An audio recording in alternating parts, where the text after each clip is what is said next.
Hurmatli professor o'qituvchilar, ishchi xodimlar va talabalar, sizlarni barchangizni O'zbekiston Respublikasi Qurolli Kuchlari tashkil etilganligining 33 yilligi hamda Vatan himoyachilari kuni bilan chin qalbdan tabriklayman.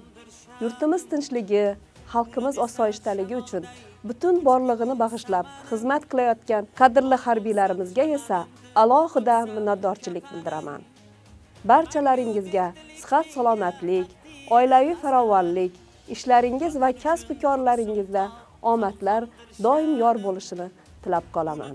O'zbekiston mard o'g'lonlari, bahodirlar pahlavonlari, tinchligimiz chin posbonlari, bayramingiz bo'lsin muborak.